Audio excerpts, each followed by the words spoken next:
termina siendo más rápido la llegada a las personas que la necesitan.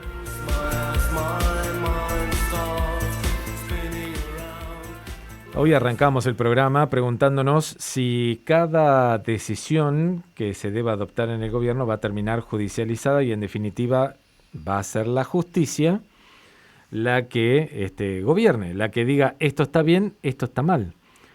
Qué desgaste para todos en general, ¿no? Sí. Qué desgaste políticamente, qué desgaste para una gestión de gobierno, qué desgaste para la justicia y para el ciudadano que miras, tal vez sin tener nada que ver con un partido, cómo se ha complicado todo. ¿Será por el año electoral? ¿Será por los estilos? Quien se dedica a analizar, a seguir de cerca cada una de estas cuestiones, gestos, acciones, lee la comunicación que hace el gobierno, es Gustavo Córdoba, que es precisamente consultor especialista en marketing político. Gustavo, buen día. Laureano y Silvia te saludan. ¿Cómo estás? Silvia, Laureano, ¿cómo le va? Un gusto, como siempre, hablar con ustedes. A ver, vamos a vivir este estilo de gestión, oposición y justicia todo este 2021. Yo creo que lo que está muy visible es la incapacidad de la política o de las dirigencias de poder encontrar puntos de consenso para avanzar y resolver problemas. Claramente, la judicialización es un camino gravoso para la democracia porque altera y de alguna manera invierte los principios sobre los cuales está sustentado el funcionamiento de un sistema democrático.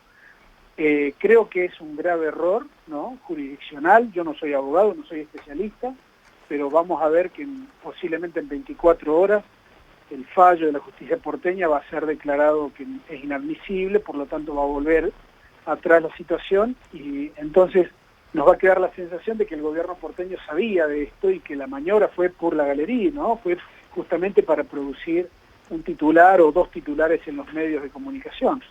Esta batalla por la interpretación del día a día es lo que vamos a ver permanentemente, ¿no? El problema es el contexto, el problema es la pandemia, el problema es la incertidumbre, el problema son la falta de vacunas, es la falta de transparencia en la información, que mientras las dirigencias juegan a ver quién gana la interpretación al final del día, la sociedad argentina, o te diría la sociedad mundial, está observando atónita, sin llegar a comprender demasiado cuál es el punto de la dificultad de ponerse de acuerdo, ¿no? No sé si tenés la misma sensación, hoy lo comentábamos, pero es como que todo es cuestionable. Hasta lo más científico, todo, cuando se mete en el problema político, judicial, es cuestionable. Bueno, hay límites, debería haberlos, como los que atentan contra el funcionamiento del sistema democrático, los que no creen en la democracia. Digo, me parece que ahí hay un límite y no se está ejerciendo. Hoy le damos cabida y naturalizamos la opinión de los democráticos y de los antidemocráticos en el mismo peso. Creo que ahí hay un error conceptual, fruto de esta incapacidad de entender el presente, ¿no? Porque yo parto de esta base. Prácticamente te diría, ningún gobierno en la faz de la Tierra estuvo a la altura del desafío que supuso esta cuarentena y esta pandemia, ¿no?, del coronavirus. Nosotros en la Argentina tenemos un complejo de ombligo extraordinario. Creemos que esto del coronavirus nos pasa solamente a nosotros, que las vacunas solamente nos faltan a nosotros, que solamente nosotros tenemos una mala dirigencia, ¿no?, tanto en el oficialismo como en la oposición. Pero es un fenómeno global y como tal me parece que hay que empezar a observar que sería bueno que las dirigencias tuviesen más empatía, que tuviesen más decoro, que dejen los trapitos sucios detrás, ¿no?, de los medios o fuera del alcance de la vista de la gente, y que procuren, en la medida de sus posibilidades, ponerse de acuerdo para acelerar los tiempos del acceso a las vacunas. Eso sería lo fundamental. Si yo tuviese que darle un consejo, tanto oficialista como opositores, es vacunar, vacunar y vacunar. Es hacer todo lo que esté a su alcance para que la mayor parte de la población acceda en el menor tiempo posible a la mayor cantidad de vacunas. Gustavo, con respecto a esta confrontación, ¿no?, que se da, ¿a quién beneficia y a quién perjudica esta situación de confrontar permanentemente? Si yo lo tengo que ver desde la perspectiva de la política, ellos creen que esto los beneficia, ¿no? Ajá. Tanto oficialistas como opositores, cualquier maniobra táctica del hoy, ellos creen que de alguna manera configura un escenario, ¿no?, de primacía electoral. Y la verdad es que se equivocan y es un error, te diría, Silvia, muy, muy grosero, Ajá. porque el voto es contextual. Y cuando votemos, que todavía no sabemos cuándo se va a votar, puede ser octubre, puede ser noviembre, quizás el calendario de vacunación esté mucho más adelantado, quizás tengamos una recuperación económica mucho más visible y mucho más permanente que la que tenemos hoy, y quizás el ánimo de la sociedad sea otro. Entonces, todas las ventajas de cortísimo plazo que la política cree tomar hoy no significan nada cuando tengamos que votar, y te voy a dar algunos ejemplos para que vos dimensiones. El triunfo de Narváez no configuró una derrota electoral del kirchnerismo posterior, ¿no? Recordemos que de Narváez le ganó una elección intermedia en la provincia de Buenos Aires, pero luego no pudo plasmar la oposición una victoria sobre el kirchnerismo en el plano presidencial. Lo mismo pasó para el macrismo en el 2017. ¿Quién no recuerda la ola amarilla de hace 4 años atrás? Y sin embargo, esa ola amarilla no configuró un escenario presidencial favorable a Macri en el 2019, ¿no? ¿Por qué? Porque en el fondo, lo que estas dirigencias no terminan de entender es que el voto es contextual. Tiene mucho que ver lo que suceda en el momento y cómo esté la economía, sobre todo, y cómo esté la vacunación en el momento que tengamos que ir a votar. Por lo tanto, todas estas chicanas, artilugios, picardías, etcétera, no hacen más que demostrar la falta de capacidad y la falta de visión, digamos, que tiene la dirigencia. Ajá.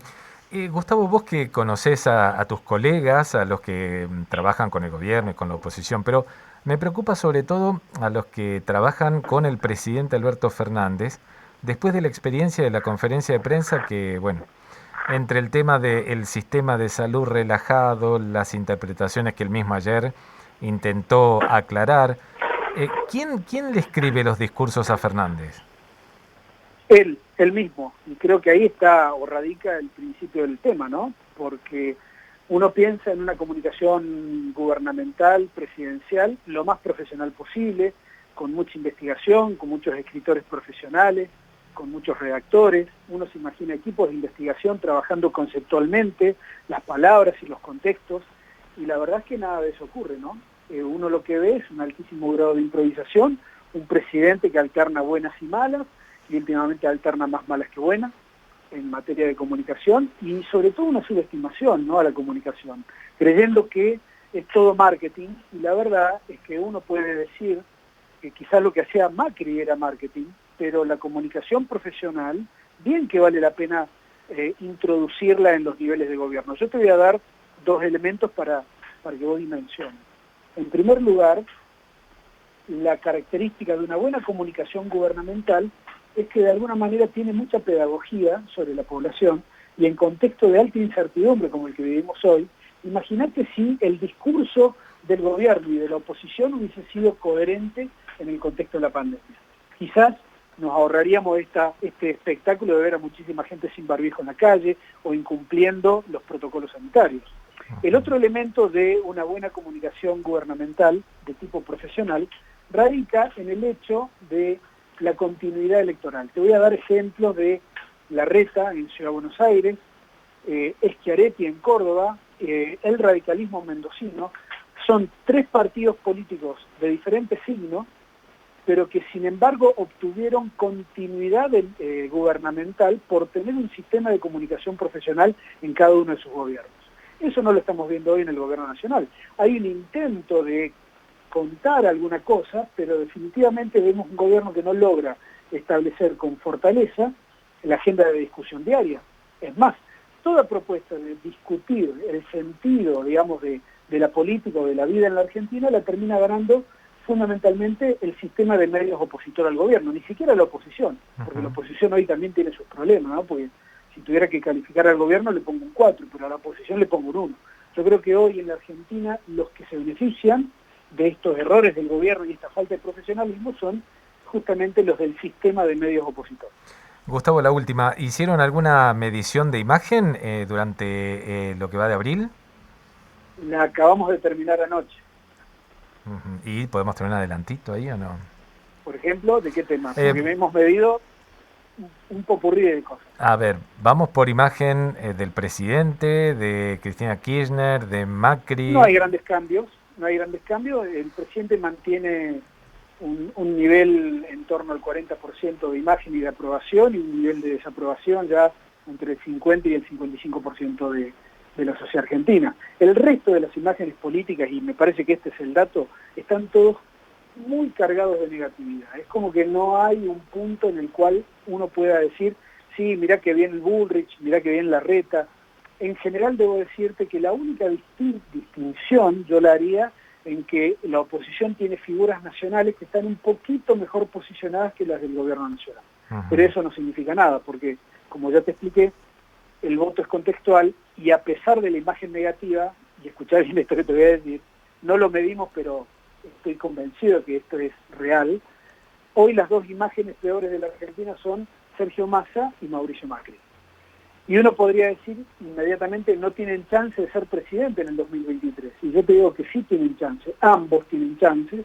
En un eventual escenario donde se enfrenten ambos, yo te diría que ahí va a estar para alquilar balcones, porque no importa ya la imagen negativa, y ahí va a ser una pelea voto a voto. Respecto de la población frente a las vacunas, ¿sigue habiendo una alta cantidad de personas que quiere vacunarse? Recordamos a la audiencia, nosotros en enero preguntamos el dato y solamente el 50% de los argentinos quería vacunarse. Lo preguntamos en marzo y a fin de febrero, principio de marzo, y allí el porcentaje trepó al 70%. En esta encuesta que terminamos anoche, el porcentaje de argentinos que dice que si la vacuna estuviese disponible se la pondría hoy mismo, trepa al 86%, lo cual es una excelente noticia, porque de alguna manera, más allá del ruido de los laboratorios, del lobby de las farmacéuticas, inmoral a todas luces, más allá del ruido de los medios opositores, de los errores propios del gobierno nacional, hay una cosa que es clara. La gente sabe que sin vacuna no hay ninguna posibilidad de recuperar el estatus que teníamos previo a la pandemia. La última, y para no quitarte todos los datos de esta encuesta, que vamos a estar pendientes de las redes sociales de Suban Córdoba, ¿cuáles son las principales preocupaciones que tienen hoy los argentinos? No, hay dos. Hoy son sanitarias y económicas, lejos. La económica te diría que es la predominante. El problema que también es un escenario en el cual la agenda de la gente muy pocas veces coincide con la agenda de los medios, ¿no? Entonces, si vos le preguntás a la gente qué es lo que más le impacta en la vida cotidiana, te diría la cuestión sanitaria y la cuestión de la falta de empleo. Si vos le preguntás hoy cuál es el principal problema de la Argentina, ahí seguramente te van a decir la inflación. O sea, la inflación a la cabeza, la economía a la cabeza. Exactamente. Por ahora, creo que cuando veamos, y ojalá yo me equivoque, ¿no?, pero cuando veamos un escenario de contagios que se vaya de las manos, que veamos lo que está pasando en Brasil, por ejemplo, y lo veamos en la Argentina, creo que ese contexto, ese paradigma que tenemos va a cambiar y rápidamente. ¿Los encuestados creen que vamos a llegar a ese esquema, al de Brasil? Sí, y además creen que la saturación, digamos, del sistema sanitario es algo muy probable o altamente probable en más del 80% de los argentinos. Así que te diría, la racionalidad que debieran tener las dirigencias hoy la tiene la sociedad argentina. Ojalá que esa misma percepción se traduzca en medidas preventivas en casa. Con eso creo que ganaríamos una buena parte, ¿no? Mirá, lamento contradecirte. Hicimos esta pregunta. ¿Usted cómo califica los cuidados que tenemos los argentinos en materia de coronavirus? El tema de usar barbijo, el distanciamiento, no ir a lugares y con muchas personas a lugares cerrados. Y la mayoría critica eso, como que diciendo que está mal, ¿no? Casi hay un 80% que dice que los argentinos no cumplimos de manera adecuada los protocolos. Pero cuando le preguntamos si usted individualmente cumple los protocolos, también un 80% dice que sí. Entonces, ¿con qué versión nos quedamos?